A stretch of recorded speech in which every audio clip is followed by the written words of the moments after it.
Bruce Ward, 33 years on death row. The state of Arkansas sentenced Ward to death for the murder of a store clerk. Bruce Ward entered a convenience shop, assailated the adolescent cashier, and then strangled her to death, according to court filings. Ward was apprehended on the spot, found guilty, and given the death penalty. He is the death row convict in Arkansas with the longest sentence. Because of his mental health problems, he has been diagnosed with schizophrenia. His execution has been postponed several times. Cashier Rebecca Doss was not the only woman he killed. In fact, at the time of this murder, Ward was out on parole for the murder of 32-year-old Pennsylvania woman Janet Needham. Tom Davis, 31 years on death row.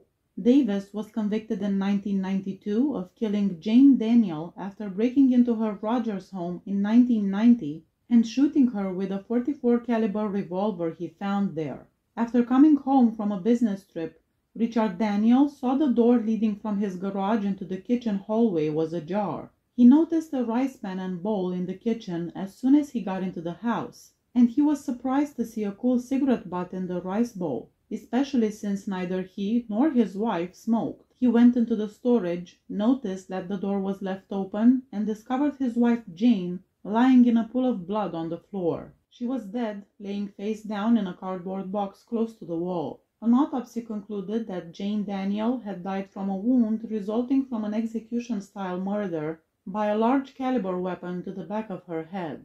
Ray Dansby, 30 years on death row. The state of Arkansas sentenced Dansby to death for the killings of his ex-wife and her boyfriend. Dansby went to his ex-wife's house and waited for her to come home from the store. He approached her as she pulled into the driveway and shot her in the head and neck. After that, he broke into her house and shot her boyfriend, who was sleeping on the couch. His 8-year-old son was watching TV in the same room at the time of the murder. The boy then left with his father, and the two walked down the road, and when they separated, the kid called the police from another residence. Tarek Nooner, 30 years on death row. On March 16, 1993, at 1:30 in the morning, college student Scott Stobaugh was doing laundry at the Funwash laundromat located on West Markham Street in Little Rock. In what appeared to be an attempted robbery, the attacker shot him 7 times in the back at close range with a .22 caliber handgun, killing him. A section of the incident was videotaped by a surveillance camera. The attacker and Stobaugh were captured on camera as Stobaugh raised his hands. The murderer stole a checkbook and $20. Based on his appearance and clothes, 2 witnesses recognized the gentleman on the laundromat video as Tarek Terrell Nooner. Ballistics findings and other testimony connected Nooner to the murder weapon as well. Thomas Creech, 47 years on death row. Thomas Eugene Creech received a death sentence after being found guilty of first-degree murder in the killings of Edward T. Arnold and John Bradford in 1975. When Tom Creech was accused of double homicide in Ada County, Idaho, he shocked his guards by confessing to 42 murders that he was accused of committing in 13 different states since 1967. According to Creech's statement, several of the murders were contract killings that were sometimes paid for by a biker gang. He also claimed that some of the killings were Satanist cult sacrifices. Several countries asserted that bodies had been discovered by following the prisoner's instructions, while some jurisdictions early rejected the stories as fiction. In 7 states, the bodies of 11 of his victims who were killed by being shot, stabbed, beaten, or strangled have been found. Research into Creech's admissions named his confirmed victims as Paul Schrader, 70 years old, in Tucson, Arizona, Sandra Ramsamug, 19 years old, of Salem, Oregon, William Dean, outside of Baggs, Wyoming, Rioli McKenzie, outside of Sacramento, California, and Vivian Robinson, outside of Sacramento. Creech committed another murder in 1981 when he was serving a life sentence in jail. The Idaho State Correctional Facility housed Creech. Dale Jensen, the victim, was a prisoner there after being found guilty of car theft. Creech is now 73 years old. Timothy Dunlap, 30 years on death row. In Soda Springs, Idaho, on October 16, 1991, Dunlap broke into the Security State Bank and committed robbery. Tonya Crane, a bank teller, was told to give Dunlap all of her money as soon as he entered the building. Crane did so without hesitating. She was less than 2 feet from Dunlap's sawed-off shotgun when he calmly and quickly pulled the trigger, literally blowing her out of her shoes. Police officers arrived right away. Tonya Crane was unresponsive when the officers arrived at the bank, and she was declared dead when she arrived at the hospital. Dunlap escaped the scene but later turned himself in to the police. He confessed to the murder and to a second murder that took place 10 days earlier after being read his Miranda rights. The next day, Dunlap revealed how he had arranged and carried out both killings. He is now 54 years old. James Hairston, 30 years on death row. When he was 19 years old, Hairston robbed and murdered a couple in their 70s at their Downey farmhouse. The judge thought Hairston got a high out of killing people and would do it again if given the chance. Court records state that before shooting the wife, Hairston shot the husband in the head as he sat at his kitchen table. He escaped with $30 in cash, credit cards, and pawned personal belongings. He is now 47 years old. Gerald Pizzuto, 36 years on death row. For the murders of Bertha Herndon, 58 years old, and her nephew Dale Herndon, 37 years old, at a remote cabin, Pizzuto received a death sentence in 1986. He was scheduled for execution on December 15, 2022, but it was not carried out due to the state's inability to obtain the necessary drugs for the lethal injection. Pizzuto has been receiving hospice care for more than a year. He has advanced bladder tumors, type 2 diabetes, as well as a number of heart and lung conditions. His medical records state that he has begun suffering memory loss and moderate disorientation associated with the death process. According to his defense team, he has received prescriptions for 42 different medicines in the past year alone. His severe childhood maltreatment was one of several mitigating circumstances. His brothers claim that while he was a boy, his stepfather routinely woke him up with a flashlight and a hunting knife, took him to a garage, strung him up with extension cords, and committed essay on him while demanding up to $20 from other adult men to commit the same crime. He is now 66 years old.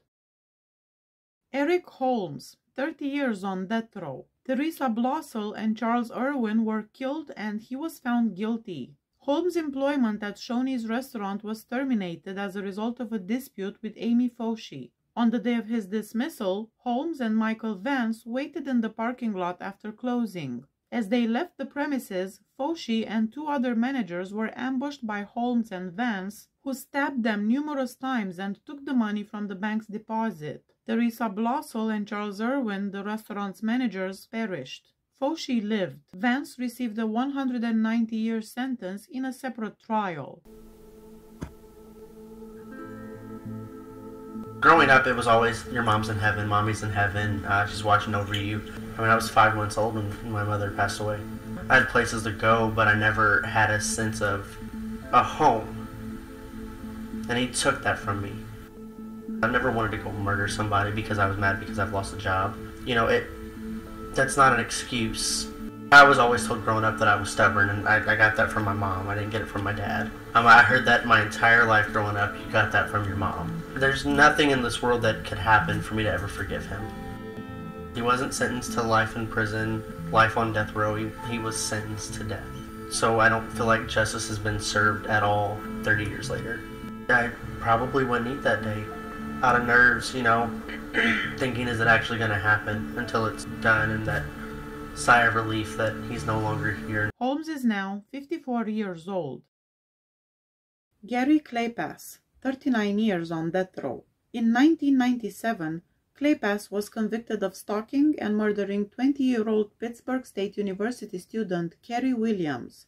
On March 30, 1996, Claypass stabbed Williams to death in her apartment just 2 hours away from where he lived. Williams was beaten and stabbed 7 times in her apartment after Claypass tried to essay her. When Claypass was 21, he was convicted of killing a Missouri woman and was sent to prison, where he stayed until he was paroled at age 36. He then applied at Pittsburgh State. Both him and Williams were students at Pittsburgh State University at the time of the murder. The Kansas Supreme Court had overturned his death sentence in 2001, but a jury restored it in 2008. Kleypas was the first person condemned in Kansas after it reinstated the death penalty in 1994. William J. Goldhorn, 30 years on death row. After fatally beating fellow prisoner Gerald Pileggi in the Montana State Prison in 1990 with a baseball bat, Goldhorn and Douglas Turner received a death sentence in 1992. Gerald Pileggi's brutal beaten body was discovered on September 2, 1990, laying in the exercise yard of the Montana State Prison in Deer Lodge, Montana. Witnesses reported seeing prisoners William J. Goldhorn and Douglas Turner repeatedly hit Pileggi with baseball bats. The victim suffered severe head injuries, including a strike to the top of his head that caused part of his skull to cave in and a blow to the side of his face that caused his forehead to collapse, ripped his brain, and burst one of his eyes, according to an autopsy. Goldhorn was already serving a 130-year sentence for the 1985 murder of a woman in Billings. Moreover, he is in prison for his part in the riot there in 1991. Douglas Turner, who was also sentenced to death alongside Goldhorn, was found dead in his cell on July 8, 2003, at 31 years old. Turner, a 9-time killer, was imprisoned for over half of his brief life. In 1987, less than a month after turning 16, he committed his first murder when he shot and killed 3 neighbors in Glendive, Montana. Turner received a 100-year prison term at the state penitentiary in Deer Lodge, despite not being a legal adult. He took part in Gerald Pileggi's murder 2 years later. Turner participated in the tragic riot at the facility in 1991, which resulted in the deaths of 5 additional inmates less than a year later. In addition to the death sentence he was already serving, he was then given a life term for these killings as well. On the morning of September 22, 1991, Goldhorn was one of 13 prisoners in the workout yards. He and 8 other inmates burst through the wire fences dividing the exercise field and eventually got entrance to the area of maximum security building connecting to A, B, and C blocks when guards were bringing some of the prisoners from the exercise yards back to their cells. While inside the structure, the convicts were able to access both control cages and eventually managed to unlock all of the maximum security units' doors. 5 officers took refuge by locking themselves in a shower facility in Block C when the convicts were in charge of the building. If the cops did not give up the keys to other parts of the building, the convicts threatened to burn them out of the shower. They said that they would proceed to Block D and grab the inmates under protective custody when the officers cooperated. The officers didn't come out of the shower until other officers found them after the riot. 2 prisoners in protective custody barricaded themselves in the laundry room while conducting labor outside their cells. Goldhorn and the other rioting convicts attempted in vain to smash down the door and to build a fire to smoke them out of the laundry area. One of the prisoners scrawled the names of the convicts attempting to get at them on the dryer's side at one point, since they didn't think they would survive the attack. The name of Goldhorn was mentioned.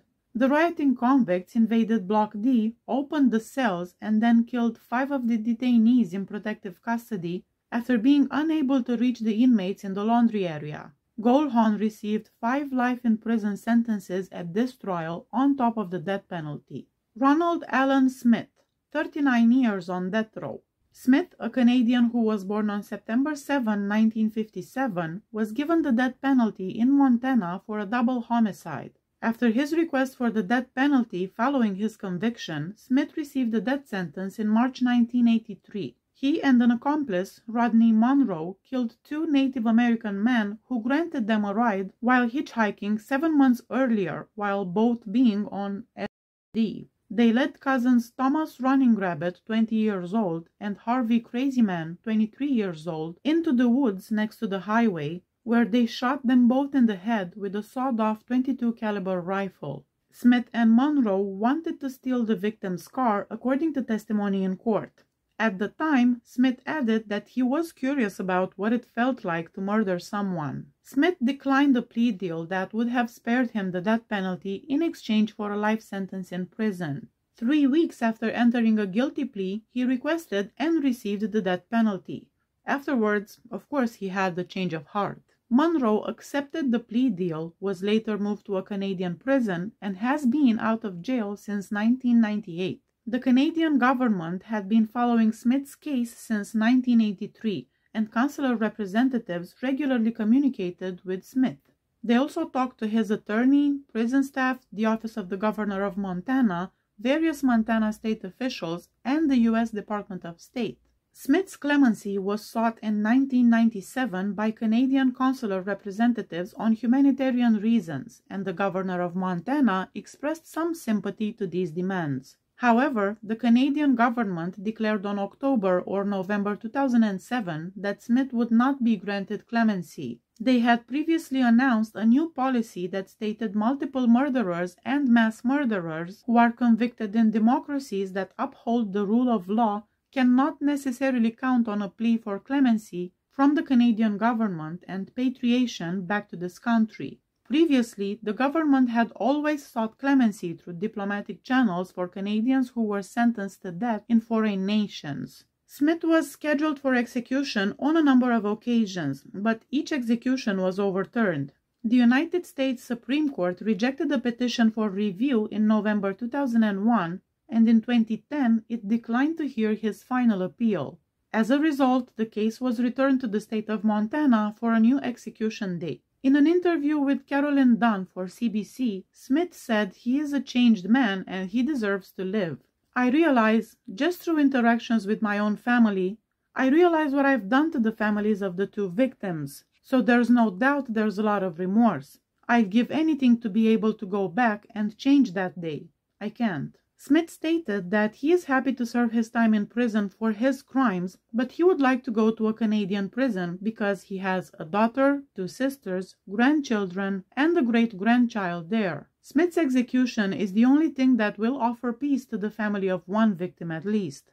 I wouldn't have to think about it every day, said Thomas Running Rabbit Sr. Every day I get up, I sit and drink a cup of coffee, and I look at my son's picture, and think about it. It's just like it happened yesterday. There's no change. Ronald Allen Smith is the only Canadian on death row in the United States. John Bejarano, 35 years on death row. 2 years prior to his conviction, in 1987, he shot and killed Roland Wright twice in the head. The victim was a cab driver from Reno, and Bejarano used a sawed-off rifle to kill him. Rodney Emil, 35 years on death row.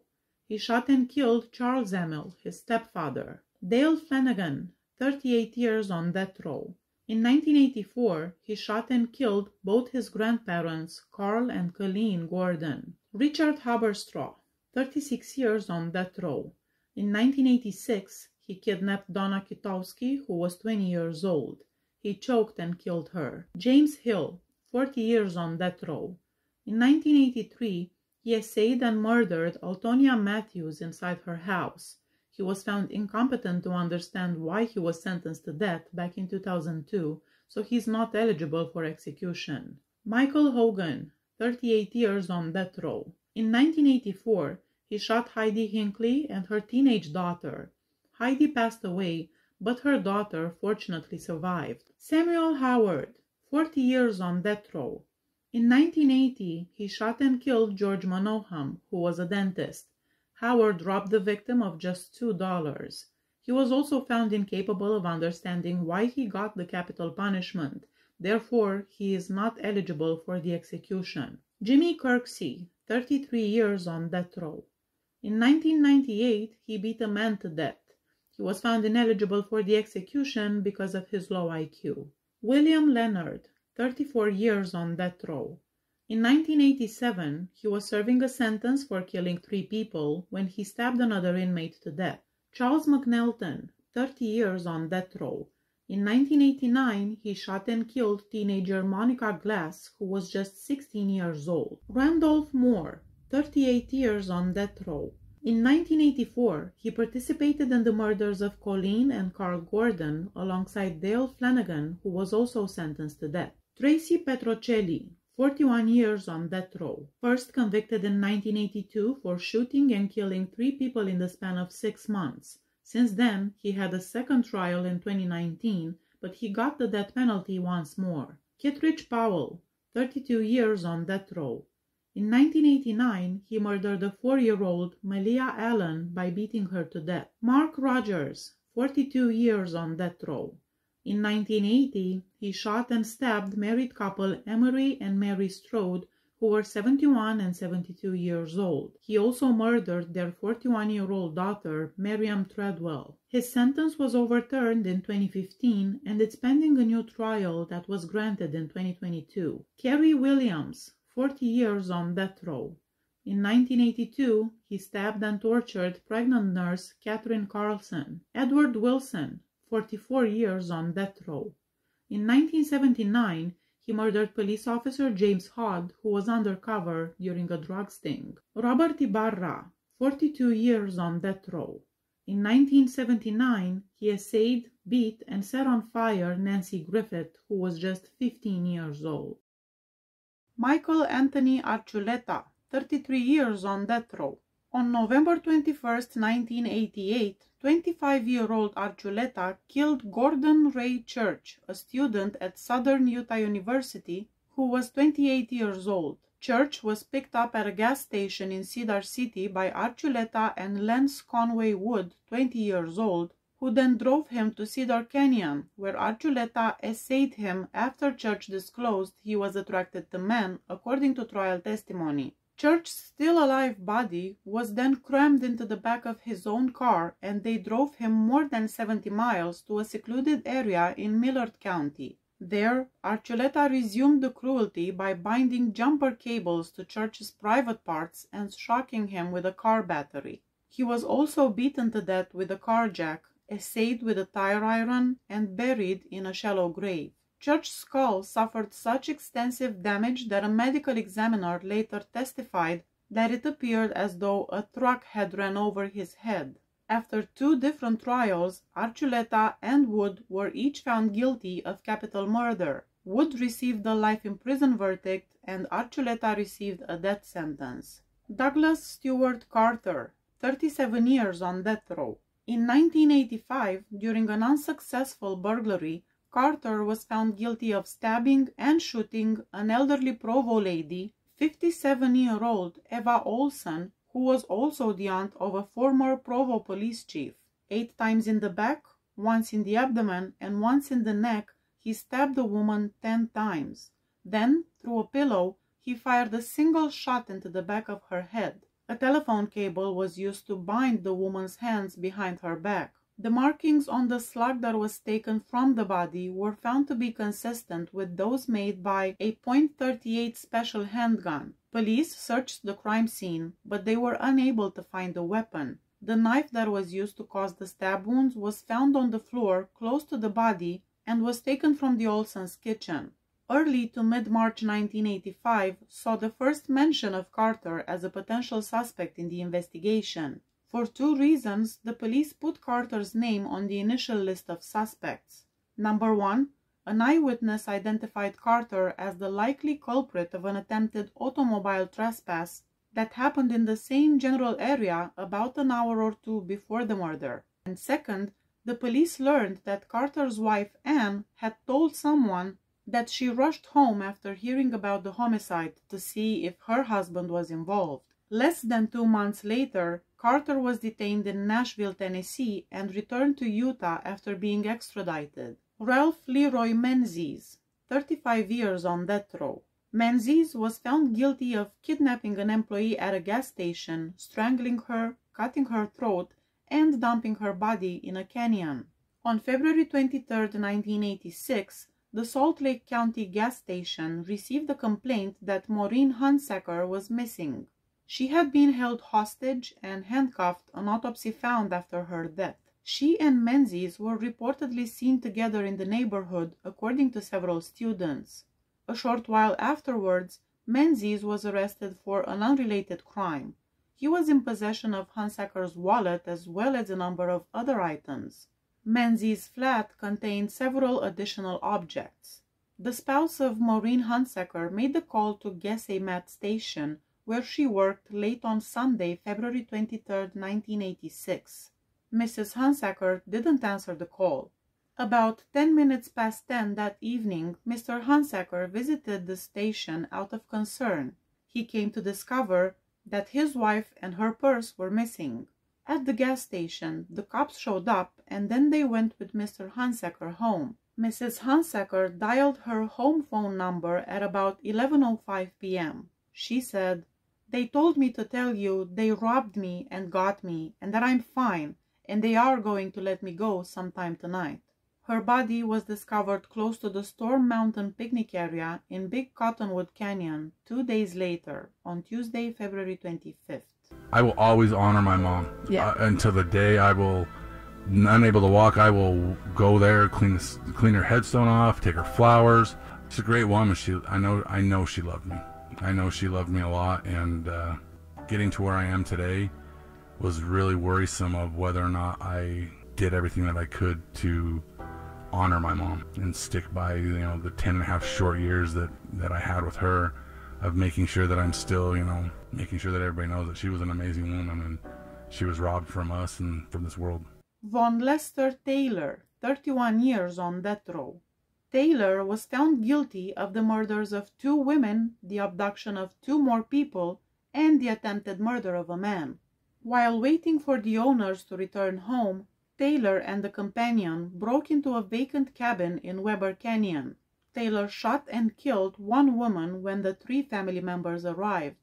Then he and his companion killed a 2nd person. A 3rd person was restrained and gagged. 2 additional people showed up there an hour later. The father was robbed by Taylor and his accomplice. They shot him in the face, doused him with gasoline, and set fire to the cabin. The man managed to escape with severe burns. 2 more women were robbed and held captive by the 2 men. Taylor instructed his companion to kill the remaining victims while pointing a gun at him, but police intervened and apprehended the criminals. The 2 women who were saved by the police had witnessed their mother and grandmother's murder, and they also saw their father being shot. Tricia was 16 years old and Linnea was 20 years old. Their father played dead when he was shot, and after the girls were taken by the murderers, he had to run into the shower and tear off his snowsuit while on fire. Randy Zorn, Rolf Teed's brother, was at the gate of the property when he saw the girls on snowmobiles with the perpetrators. As soon as the father exited the house, he told his brother what had happened, and police was called to rescue the girls. Taylor got the death penalty. His accomplice Deli was sentenced to 5 years to life in prison. This was a horrific case, and the details are unbelievable. For instance, the investigators found at the cabin a videotape. On it, they thought they would find footage of the family. Instead, they found the 2 murderers opening up the Christmas presents of the murder victims. Okay.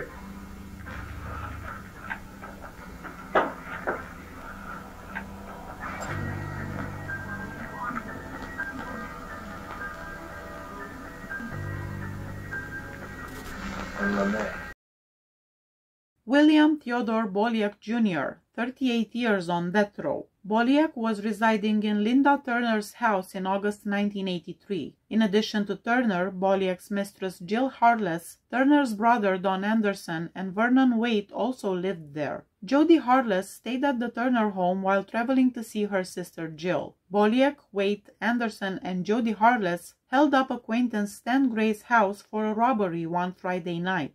After that, out of dread for Gray and his companion's revenge, Boliak bought a 12-gauge shotgun and Waite bought a .41 sawed-off shotgun. Waite and Boliak started debating the need for getting rid of witnesses to the robbery. Both of them and the Harless sisters departed Kansas City the following Monday after learning that the police wanted to talk with Gray. They were persuaded by Boliak to travel to Thayer, Missouri, where they hid out with Boliak's parents. On the way, they looted a booze store in Nevada. They stopped for the night at a rest area on Route M in Oregon County. The vehicle came to a stop and Jody Harless exited. Boliak pulled out the shotgun from the car and shot her as she was making her way back to the car. She held her abdomen but kept moving in the direction of the car. She started to beg Boliak for help. He shot Harless once more after Waite had seized her and knocked her to the ground. Boliak explained to the victim's sister that the second shot was fired into the victim's mouth and neck to make it impossible to identify the body. In Decatur, Illinois, on September 6, 1983, Boliak was detained for an armed robbery of a gas station that had occurred earlier in the day. He was in possession of the shotgun and shells he had used to kill Jody Harless when he was taken into custody. Boliak managed to get out of detention, but was found again. Jody Harless's body was found on September 10, 1983, 28 feet from Highway M in Oregon County by a ranger riding his fence line. 2 live shotgun shells and 2 spent shells were found nearby by police investigators. The victim's decaying body could not have been identified visually. Dental records were required. She had been shot in the head. Boliak argued during the trial that he did not realize the gun was loaded when he fired the first shot. He said that Wade fired the second shot. Boliak was given the death penalty after the jury found him guilty of murder in the first degree. Charles Matenia, 38 years on death row. Due to his involvement in the 1984 slayings of Daisy Nash, 72 years old, and Luana Bailey, 70 years old, Charles Matenia was sentenced to death in Missouri. Prior to her passing, Matenia had lived with Nash for around 7 years. Matenia was still living with Nash at the time of the killings and he was 25 years old. He was accused of essaying Luana Bailey twice in September 1983. After she filed a complaint, he was charged with those crimes in December of the same year. Bailey withdrew the charges in February and said she wouldn't testify against Matenia. The evidence suggested that his anger at having been detained and charged in connection with these crimes was the driving force behind the murders. After spending the day with his sister and brother-in-law, Matenia returned home sometime after midnight on April 24, 1984. As soon as he entered the house, he got into a fight with Nash, the 72-year-old woman. During the fight, he hit the 72-year-old woman in the face, knocking her to the floor. Then, after kicking and beating her, he stabbed her several times. Matenia informed Bailey that he had killed Nash shortly after riding his bike the 2 blocks to her house. Bailey attempted to call Nash, but in the meantime, Matenia went to get a butcher knife. Bailey tried to run when he came back, but Matenia fatally stabbed her in the back. Roosevelt Pollard, 37 years on death row. On December 12, 1985, Pollard made the decision to travel to Arkansas to see family. In his car, he took Maurice Alexander, Michael Hammond, and Robert Sands on a trip down Interstate 55 from St. Louis. The car battery died when he was on the road. From his truck, Pollard took a .22 caliber automatic rifle, which he then loaded with ammo. While Pollard and Hammond looked for another battery, Pollard brought the loaded gun with them. At a nearby farm, they discovered the battery in a car. They returned to his car with the battery after getting it. They departed down Interstate 55 once more after Pollard had returned with the firearm to his vehicle. He left the highway at the rest stop close to Steele, Missouri, after one of the tires eventually went flat. Without a spare tire, Alexander and Hammond traveled to a nearby service station with Howard Henry, the rest area's maintenance worker, to buy a new tire. Richard Alford, the victim, pulled into the rest area in his brand new 1984 Pontiac Bonneville and parked one place away from Pollard's vehicle not long after Alexander and Hammond went to get a new tire. Pollard informed Sands that he intended to purchase the car and that he wanted it. While waiting for Alford to get back to his car, Pollard took the loaded gun out of the vehicle. He hid in the space between the 2 cars and shot Alford through the window, turned and glanced at Sands, then turned back and shot Alford 2 more times. Alford's body was removed from the driver's seat by Pollard, who then got in the car and left with it. Pollard went back to see whether his companions had made it back with the replacement tire 12 to 13 minutes later. They hadn't, so Pollard left the rest stop on the northbound side of Interstate 55 once more in Alford's automobile. After leaving, Pollard and his pals made a stop in Blytheville, Arkansas, where they stayed the night. Pollard was wiping the blood off a ring that had been stolen from the victim's finger. Later, he sold it for cash in a pawn shop. Alford's body was discovered nearby in a drainage ditch beneath an Interstate 55 flyover. After being deemed mentally incompetent, Roosevelt Pollard's execution was stayed. He is still eligible for the death penalty since the court may reconsider his death sentence if his mental condition improves. Ronald Adrien Gray, 34 years on death row. Gray was raised in Miami's Liberty City public housing project despite being born in Cochran, Georgia. At the age of 18, he entered in the military in 1984, joining the 139 Field Artillery Battalion's Target Acquisition Battery. He had the rank of Specialist 4 and was a cook for the 3rd Battalion, 504th Parachute Infantry Regiment, 82nd Airborne at Fort Bragg, close to Fayetteville, North Carolina, at the time of his detention. Linda Jean Coates, a 23-year-old civilian and student at the Campbell University, was killed by Gray on April 27, 1986. Gray kidnapped, essayed, and killed Tammy Cofer Wilson, age 18, on December 11, 1986. 4 days later, Gray kidnapped and essayed Private Laura Lee Vickery Clay, age 18, on December 15. She vanished after leaving Fort Bragg. In the woods on January 17, 1987, a soldier came across Vickery Clay's half-naked, decaying body. She had been shot in the neck, forehead, chest, and back, in addition to being essayed. She has also experienced multiple instances of blunt force trauma. A .22 caliber revolver that Gray had stolen in November 1986 was used in the murder, and it was located 60 feet from the victim's body. He essayed and made an attempt to kill Private Marion Lang Nemeth, age 19, on January 3, 1987. Under the guise of posting a party he didn't want to leave on the barracks notice board, Gray visited her barracks room. Gray put a knife to her throat and demanded her military equipment.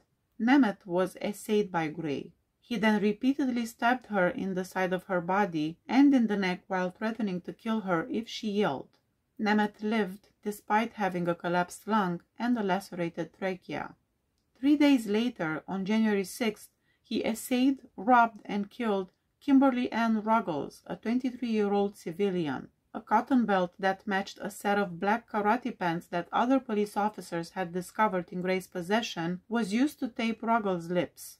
Gray cannot be executed until the death penalty has been approved by the President, since he is a member of the U.S. military. John Bain, 34 years on death row. Bain was found guilty and given the death penalty for the 1988 murder of 60-year-old Royce Frazier. An electrical cord was wrapped around Frazier's neck, a plastic bag had been thrown over his head, and he had been gagged.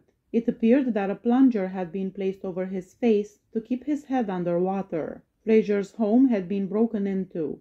Ashtrays and many lamps had been tipped over. Byron Black, 35 years on death row. 3 counts of first-degree murder were brought against Black in 1989 in connection with the shooting deaths of his girlfriend, Angela Clay, and her 2 daughters, Latoya and Lakeisha Clay. Black was given 2 life sentences for the murders of Angela and Latoya and the death penalty for the murder of Lakeisha. The bodies of Angela and her 9-year-old daughter Latoya were found in the master bedroom. Angela was laying in bed when she was shot once in the top of the head while she slept. She passed away a short while later. Latoya's body was discovered tucked in between a dresser and a bed.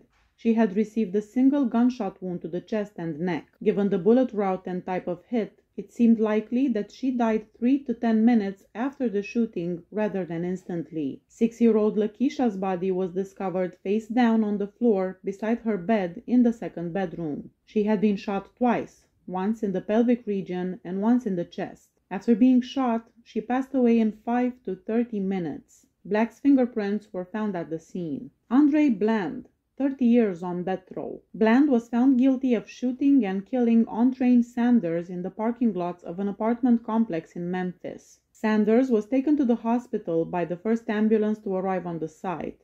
His condition was extremely serious when the paramedics arrived, despite the fact that they reached the location 9 minutes after getting the call. While traveling to the hospital, he passed away. On October 12, 1992, in the afternoon, about 2 days after the murder, Bland turned himself in to the Memphis Police Department at the request of his mother and grandmother. William Hall, 32 years on death row. The 1988 home murders of an elderly Stewart County couple resulted in the conviction of William Hall and Derek Quintero. Quintero and Hall had broken free from a Kentucky prison when they carried out the killings. Next to his bed on the floor stood Mr. Vester's lifeless body. Blood stained the bed and the pillow as the sheets were pulled back. On the floor of Myrtle Vester's bedroom, close to the restroom, was discovered her lifeless body in a dried blood puddle. She'd suffered 3 gunshot wounds. In addition, she had suffered 13 stab wounds. According to the medical examiner's testimony, the Vesters passed away 2 hours after eating dinner. Anthony Hines, 38 years on death row. Hines was found guilty in 1985 of killing, essaying, and robbing a motel maid in Kingston Springs. On March 3, 1985, between 1 and 1:30 p.m., Catherine Jean Jenkins's body was found in room 21 of the Sebon Motel. It was covered in a sheet. The victim was a motel maid who was finishing up her room's cleaning when she was killed. Her outerwear had been drawn up to cover her breasts. She also had a $20 bill under her watch's wrist strap. The cause of death was multiple stab wounds to the chest. Henry Hodges, 32 years on death row. Hodges was found guilty of Ronald Bassett, a phone repairman in Nashville, being robbed and strangled in May 1990. In December 1992, after entering a guilty plea for the 1989 stabbing death of Inglewood nurse Barry McDonald, he was given a second life term. David Keene, 32 years on death row. In 1990, Keene entered a guilty plea for the essay and strangulation of Millington resident Ashley Nicole Reed, 8 years old. In addition to many cuts and bruises to her face and neck, the medical examiner testified that Nikki had a severe ligature mark across the front of her neck from a tightly pulled string, possibly a shoelace. This is his confession to the police. I pulled off to the side of the road and undressed Ashley and undid my pants, and I held my hand over her throat and tried to essay her. I felt bad and I stopped, and Ashley had turned blue in the face. She wasn't breathing. I tied a shoelace around her neck and she was still not breathing. I untied the shoelace, wrapped her up in a blanket, tied the blanket together and dumped her off into the river off of the old Auction Street boat dock.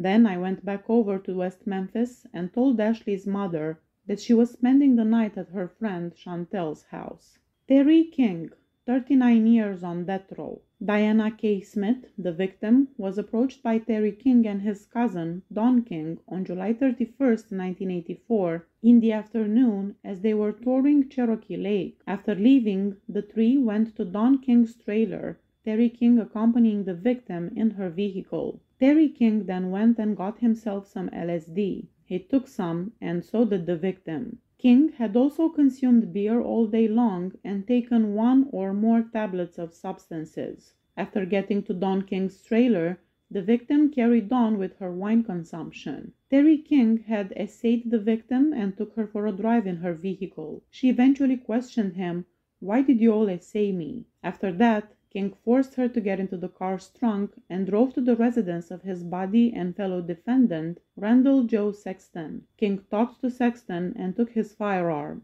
He got back in the victim's vehicle and drove away. Sexton drove with his own vehicle alongside King. King eventually forced the victim to exit her car's trunk and lie face down on the ground as he took her to a forested area close to a brook. Then he killed her by shooting her at least once in the back of the skull. The following day, King and Sexton went back to dispose of the body, tossing it into a quarry lake after putting it in a tent and weighing it down with cinder blocks. A few days later, the body was found. Following their arrests, both Sexton and King provided statements to the police after relinquishing their rights. The two guys faced trial together. Larry McKay, 41 years on death row. Melvin Wallace Jr. entered the LNG Sundry store at 1069 North Watkins in Memphis on August 29, 1981, at around 11 p.m. to buy 2 barbecue sandwiches.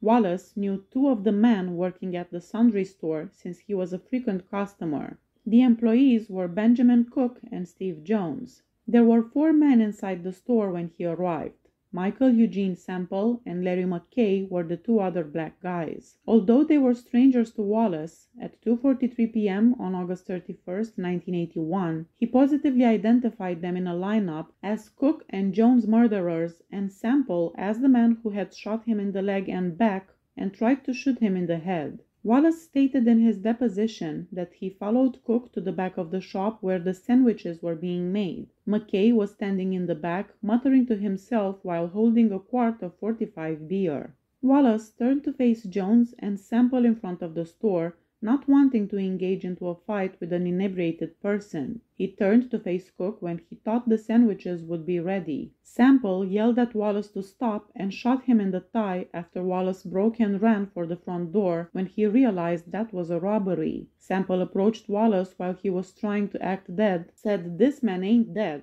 and then shot him in the back. Wallace had heard Sample demanding that Jones gave him all of the money and heard Jones say, "Man, I gave you everything I had." Cook was shot in the head by McKay, according to Wallace's testimony. Sample returned to the floor where Wallace lay and placed a pistol to his head. It clicked multiple times without going off. According to Wallace's testimony, he came up off the floor and engaged Sample in wrestling. Wallace went unconscious as the gun went off just past his head. The last thing Wallace heard before he passed out was Sample saying, "Let's get the hell out of here." Wallace was able to provide the police with information about the incident and the description of the killers. Cook and Jones passed away from the gunshot wounds to the heads. Donald Milbrooks, 34 years on death row. In 1987, Milbrooks was found guilty of torturing and killing Carrick Majors, a 14-year-old. The teen's nude body was discovered in a dry creek bed in East Nashville, having been beaten, stabbed, suffocated,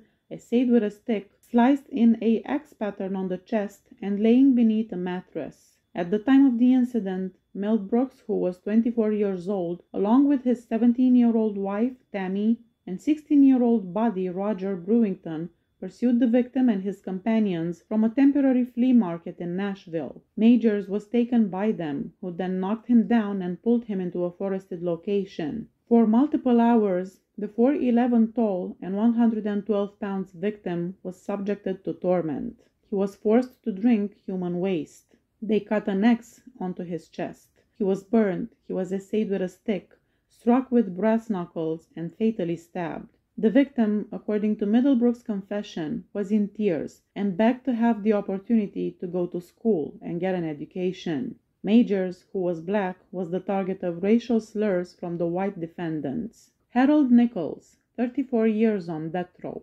Nichols is incarcerated on death row for the 1988 essay and killing of Karen Pewley, a 21-year-old. Nichols was found guilty of essaying several additional women. On June 9, 2022, Nichols was scheduled to get a fatal injection, but his execution was postponed. He had previously been scheduled for lethal injection in 2020, but because of the global context and health concerns at the time, he also escaped the death penalty back then. Richard Odom, 31 years on death row. On January 16, 2008, Odom received a death sentence for the essay and killing of Minna Johnson, a 77-year-old woman, while he was evading a Mississippi murder conviction. Minna Ethel Johnson's body was discovered in the rear seat floorboard of her car in a Memphis, Tennessee parking garage on May 10, 1991. The victim was bleeding from her private parts and her lower body had been left uncovered.